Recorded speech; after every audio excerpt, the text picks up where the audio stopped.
ሪሳላ ቲዩብ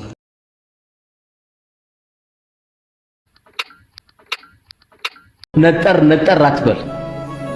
አንዳንዱ እንዲህ ይትላል። በቃ ትንሽ ዱንያ ሳያስበው ይሰጠዋል፣ የሆነች መኪና ይሰጠዋል፣ ባፍንጫው ማውራት ይጀምራል። ምንድነው እዚህ አካባቢ ደግሞ ዳሃ በዛ ምናምን ይላል፣ አስሉን ይረሳል። በቃ የሆኑ የሀብታሞች ሰፈር ብቻ መሄድ ይፈልጋል። ረህመት ያለው የዳሃ ሰፈር ነው። የጠፋ ዝናብ ይመጣው የዳሃ ሰፈር ነው። በዳሃ ዱዓ ነው ማንም ያለው። ዓለም ያለችው በዳሃዎች ዱዓ ነው፣ በሚስኪኖች ዱዓ ነው። ከማ ቃለ ረሱል ዓለይሂ ሰላቱ ወሰላም አንቱም ትንሰሩነ ቢዱዓፋ ወልመሳኪን አሉ። እናንተ የምትረዱትና የምትታገዙት በሚስኪኖችና በደካሞች ነው ያሉት። የሰው ልጅ በፕሮቶኮል አይጠቃም። ፕሮቶኮሉ ትልቅ ስለሆነ ትልቅ አያደርገው፣ ትንሽ አለባበስም ስለለበሰ ትንሽ አያደርገው። የሰው ልጅ ትልቅ የሚያደርገው ስነ ምግባር ብቻ ነው። ስነ ምግባር ብቻ። የፈለገ ካፒታል ያምጣ፣ ለዓለም ህዝቦች ሁሉ ገንዘብ ቢሰጥ የሰው ልጅ ቀልቡስ መግባት አይችልም። ሰጥቶ ሞተ ይላል አይደል እንዴ? ተቀብሎም እኮ ይላል። ሰጥቶ ሞተ 10,000 ስንጠብቅ 2,000 ይሰጣል።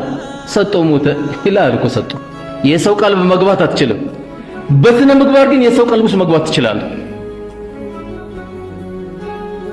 መጠየቅም አላህን ያለብን የስነ ምግባር ትልቁ ጉዳያችን አደራችሁ።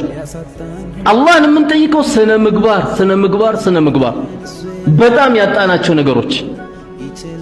ስነ ምግባር ካለ ወላሂ ሁሉም ቀላል። ሁሉም ሳሰራ እንዳትበላ፣ አይኔ የሚቆጣጠረኝ የለም ካልክ አላህ ይቆጣጠራል። ቅድም የተባለውን ገንዘብ አንተም ዝም ብለህ እንዳትበላ፣ ባልሰራ ወላ ፔሮል ላይ እንዳትፈርም። ስራህን በደንብ እንደውም ጨምረህ ነው መስራት ያለብህ። በእኔ የተነሳ አንድ ሽማግሌ አንድ አሮጊትን ያለውበት መስሪያ ቤት መድከም የለበትም ነው ማለት ያለብህ። የትኛውም ሰው ይሁን እያንዳንዱ ጎረቤቶቻችን፣ ሰፈሮቻችን ያሉ ወንድሞቼና እህቶቼ አንድ እናት አካባቢ ላይ ስትخدማት ጡት ባታጠባህም አንተ በአይን ግን አሳድጋለች። ልጄ ደህና ዋልክልኝ እያለች ነበረ። እቺን ሴትዮ ነው እኮ የምትخدመው። ቁጭ ብለን ወንበር ላይ የምንሽከረከር ከሆነ ምን አይነት ዲግሪ ነው ያስከው? ምን አይነት ማስተር ነው ያስከው? ነብዩ አለይሂ ሰላቱ ወሰለም የተኙበት እኮ ጊዜ የለም። ቁም ሌላ ኢላ ቀሊላ ነው የተባሉት። ሌሊቱን ቁም ትንሽ ተኛ ነው የተባሉት። እነ ዑመር ኢብኑ አብዱል አዚዝ ዳሃ እስኪጠፋ ድረስ ዓለምን መርተውታል። አንበሳና በግ አብረው እስኪኗኗሩ ድረስ መርተውታል። እኛም ትንሽ ቦታ ዛሬ ትንሽ የሚባል የለም። ከቀበሌ ጀምሮ ያለ ሰው ዝም ብለህ ደሞዝ አትብላ፣ አይጣፍጥም ምግቡ። አንተ ያልጣፈጠ ድንገት ባለቤት ጋር የምትጣላው ጨው ለምን አልጨመርሽም ወጡ ላይ ትላለህ። መጀመሪያ ስራ ላይ ጨው ስለሌለው ነው። ስራ ላይ ጨው ስለሌለው ለዛ ነው ወጡ ያልጣፈጠ። የማይገባን ደሞዝ ወስደነዋ ሰው خدመ ሸኝተ ቢሆን ደግሞ ወጡ እንዴት ይጣፍጣል መሰለ። የሐላል ብር ሁሌም ጣፋጭ ነው። አላህ ትጎዳለህ ብሎ ካልጻፈ ማንም አይጎዳም። ማንም አይጎዳም። አላህ የጻፈብህ አይቀርም። ጣሊያንም ሄደህ ብትታከም ጀናዛ ይመጣል ከጣሊያን ካለ ትመጣለህ። አይ አይደለም እዚህ በጥቁር አዝሙድ ትድናለህ ካለ ጥቁር አዝሙድ ውጠህ ትነሳለህ። 1000 ዶክተር ስላየም አድንም፣ አንድ ሰውም ብቻ ስላከመም ደግሞ አትሞትም። አላህ የጻፈው ካለ እዛች ላይ የቀረችው አንድ ማንኪያ ኩባያ ካለች ትጨርሳለህ፣ ትሄዳታለህ። ገና ነው ካለ ደግሞ ትቀጥላለህ።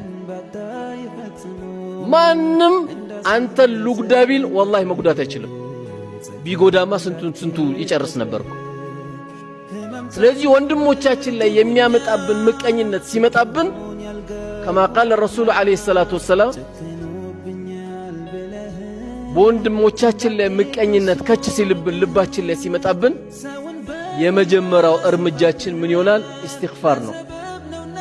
ጌታዬ ወይ ምህረት አንተን እጠይቃለሁ። ኢዛ ሐሰርተ ፈስተግፊሪላህ። ወንድሞች ላይ ምቀኝነት ከች ሲልብህ አስተግፊሩላህ ጌታዬ፣ ሰጪው አንተ አይደለ እንዴ? ከልካይ አንተ አይደለ እንዴ?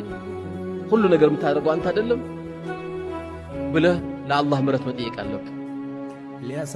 የምቀኝነት መድኃኒቱ ኢስቲግፋር ነው ማድረግ ያለብህ። ስለዚህ ሙእሚን ትልቁ የስነ ምግባር መገለጫው ምንድነው ከተባለ ደሞዙ 14000 ብር ነው፣ የቤት ኪራይ 20000 ብር ነው የሚከፍለው። እንዴት ነው የኖረው ታዲያ? በረህመቱ ነው። ብዙ አይነት ኑሮ ያላለ ወላሂ አንተ ትልቅ ሰው ነው። የማንም እንባ ያልገባብን ህይወት የምትኖር ከሆነ ቀና ብለህ ትሄዳለህ። የሰው ቤት ለቅሶ ቤት ስትሄድ ቀና ብለህ ትሄዳለህ። ምንም የምትሸማቀቀው ነገር የለማ ውስጥ ምንም ነገር የለም። ያስለቀስከው ሰው የለም። የሚያገላምጥ ደሞ መጣ የሌባ አትባልም። አንተ ጥረነዋ የምትኖረው የቻልካትን ያክል እየሞከርክ ነው ያለው። እዛ ስትሄድ እዚህ ጋር ዳቦ ቤት ስትከፍት እምቢ ሲልህ፣ ስጋ ቤት ስታረገው እምቢ ሲልህ፣ ኪዮስክ ስታረገው እንዴት ያምራል! ህይወት ማለት እኮ ይሄ ነው። ገንዘቡ ማይጣፍጥም እንጂ እንዲህ ካልሆነ አሜሪካን ግቢ የደከምከው ገንዘብና ከአሜሪካ የተላከልህ ገንዘብ እኮ አንድ አይደለም። ከአሜሪካማ ሲላክልህ ኡማውን ሁሉ ነው መጋበዝ የምትፈልገው። ምን ልጋብዝ ትለዋለህ? ጥብሲን ሁሉ ቅቅሉን ልትለዋለህ። አሜሪካን ግቢ ሄደ ጥረት አድርገ የደከምካት ሳንቲም ግን ትቋጥራታለህ። ቆይ እስቲ ይሄ ለእንትን ይሆናል ትላለህ። ይሄ ለእንትን ልክ ደሞዝ ሲመጣ መድበከው የለም ገና 25 ላይ አለ ምን መድበው ለቤት ኪራይ፣ ለትምህርት፣ ለወተት ምናምን ብለህ ስላልደከምክበትና የደከምክበት ገንዘብ አንድ አይደለም። ስለዚህ ሐላል ከስብ ላይ የሆኑ አካሎች ስለቆሸሹ እንዳትቆሸሽ። የሆኑ አካሎች ኪሳቸውን ስላሳበጡ አንተ አይመለከትህም። በመብላት በመጠጣት በመልበስ አላህ የሰጠን ጸጋን ያሳየው። ዱንያም እኮ የበላሃት የጠጣሃትና ሰድቅ ያሳለፍካት ነው ያሉት ነብዩ አለይሂ ሰላቱ ወሰለም። እነዚህ ሶስቱ ናቸው። ባይሆን አሉ እሳቸው ኩራት ማለት አሉ